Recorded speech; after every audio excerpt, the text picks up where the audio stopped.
ఏదమ్మా? అన్నారు, నాకు కరెక్ట్‌గా పేరు తెలియలేదు. బట్ మీదొక మూవీ ఒకటి రిలీజ్ ఏం లేదమ్మా, ఏం లేదు. లేదా? రైట్. సో, అంటే నేను విన్నది, నా ఒపీనియన్ కాదు. నేను విన్నదేంటంటే, ఈ మధ్య కాలంలో బిజినెస్ పరంగా కానీ, మూవీ పరంగా కానీ కొంత మీరు నష్టపోయి ఉన్నారు అనేది ఎంతవరకు? ఏం లేదమ్మా, బ్రహ్మాండంగా ఉన్నా. పౌల్ట్రీ నేను మా అన్నయ్య కలిసి ఉన్నప్పుడు కొంచెం పౌల్ట్రీలో కొంచెం కరోనా వచ్చినప్పుడు కొద్దిగా ఇబ్బంది పడ్డాము.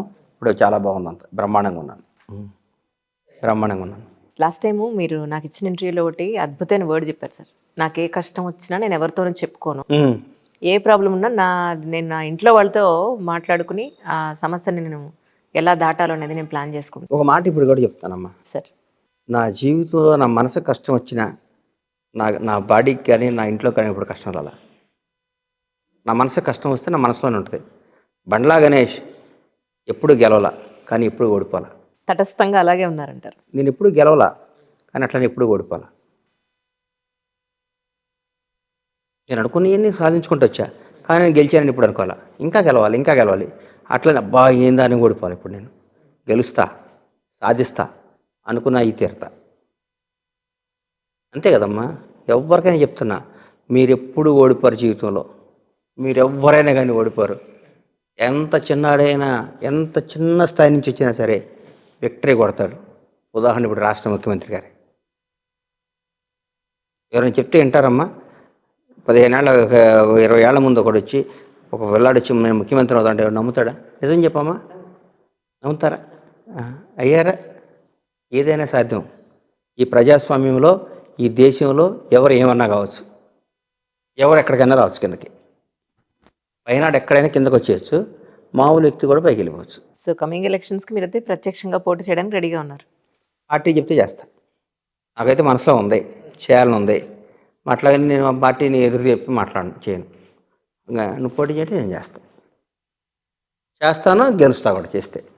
మీకు మీ ఫ్యామిలీ అంటే ఇంత ప్రేమ ఉన్నప్పుడు పూరి గారికి కూడా, లేకపోతే మిగతా వాళ్ళకి అలాగే ఉండుంటుంది కదా. ఆ రోజు మీరు స్టేజ్ ఎక్కి, అరే పూరి అన్న మీ అబ్బాయిది, దానికి నువ్వు ఇక్కడ రాలేదు, నువ్వు ఎక్కడో ఉన్నా నాకు ఆయన ఏదైనా చదువుతూ అన్నా కానీ నాకు పూరి అన్న అంటే వాళ్ళందరూ ఇష్టమైన ఫ్యామిలీ. మేము అందరం స్నేహితులం కదండి. అవును.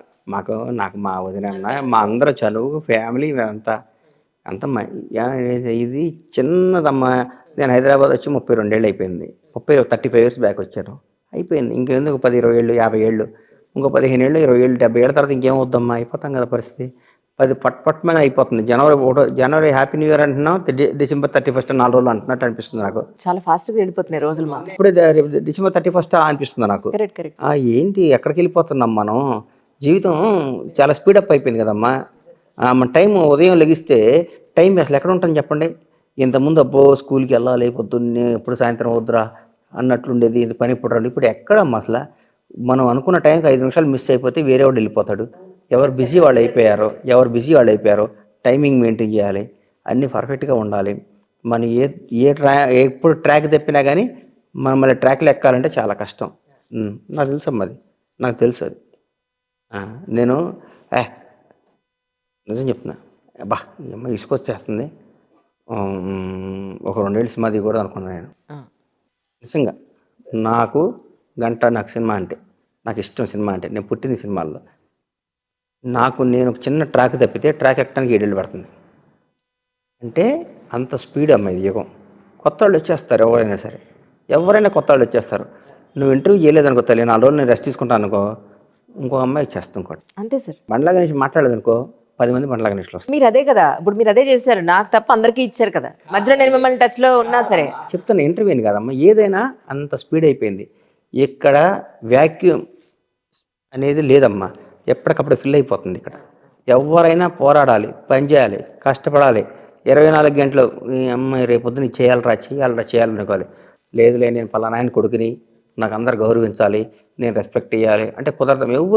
ఎవరికి ఎవరు మర్యాద ఇవ్వడం. నీ టాలెంట్కి రెస్పెక్ట్ ఇస్తారు, నీ మంచితనానికి రెస్పెక్ట్ ఇస్తారు, నువ్వు మాట్లాడే తీరికి రెస్పెక్ట్ ఇస్తారు. నీ అహంభావం ఉంటే తొక్కి నారదీస్తారు. నువ్వు ఈగో ఉంటే తొక్కి నారదీస్తారు. ఆడేంది ఈడేందంటే కుదరదమ్మా. మన వయసు రీత్యా, మన మనిషి రీత్యా మనం అణిగిమణిగి ఉండాలి, అణిగిమణిగి సాధించాలి. అంతేగాని కాలు మీద కాలు వేసుకొని ఆడేంత ఈడంటే కుదరదు. ఒప్పుకోరు, అసలు ఎవరు ఒప్పుకోరు. నేచరే ఒప్పుకోదు, భగవంతుడే ఒప్పుకోడు. భగవంతుడు ఒప్పుకోడు. పూరి గారితో మీది సినిమా ఒకటి ప్లాన్‌లో ఉందని విన్నానండి. నేను చేస్తానన్నాడు. నేను 'రణవీర్ సింగ్‌తో' కూడా సినిమా చేస్తున్నానమ్మా. రోహిత్ శెట్టి వాళ్ళతో అని ఉంది. కానీ ఇప్పుడు నాకు కాంగ్రెస్ పార్టీ అధికారంకి వచ్చింది కదా! ఏమన్నా మంచి ఎలక్షన్‌లో పోటీ చేద్దాం. రకరకాల ఆలోచనలోని నేను భగవంతుడిని, నా టయాన్ని నమ్ముతానమ్మా. నాకు తెలుసు పలానా ఈ టైంలో మన టైం బాగోదు. మూసుకొని కూర్చోవాలి. జాగ్రత్తగా ఉండాలి. ఎక్కువ తక్కువ మాట్లాడకూడదు. ఎక్కువ మాట్లాడితే వెళ్ళి బొక్కబారలు పెడతాం. దెబ్బలు తింటాం. అని నాకు లెక్క ఉంటుంది. ఇప్పుడు నా టైం బాగుంది. బ్రహ్మాండంగా ఉంది. రాబోయే రోజులన్నీ మంచి రోజులే. నేనేం చేసినా సక్సెస్ అవుతా అని నమ్మకం నాకుంది కాబట్టి నేను మంచి నాకేం కావాలి, నేను ఎలా ఉపయోగపడతాను, నా కుటుంబానికి ఎలా ఉపయోగపడతాను, నాకు ఈ రాజకీయ దానికి కానీ ప్రజలకైనా ఉపయోగపడతాను అలా ఎంచుకొని ముందుకెళ్తాను. అనిమల్ చూసారా? నాకు ఈ 3 నెలల నుంచి ఏ సినిమా చూడటానికి కుదరలేదమ్మా నాకు. ఎందుకు బై గాడ్ నేను సినిమా చూడలా, నువ్వు నమ్మవమ్మా. అనిమల్ చూడలేదా మీరిప్పుడు? నా నా నా నా అదే నా కొడుకు మీద ఒట్టు నేను సినిమా అయ్యయ్యో! ఎంత మాట. నేను చూడలా. అసలు నేను థియేటర్ సినిమా చూసి అదే మన బాలకృష్ణ గారి సినిమా ఆ! అదే, రైట్. అనిల్ రావుపూడి సినిమాకి వెళ్ళాను. ఓకే. అంతే, దాని తర్వాత సినిమాకి వెళ్ళాను.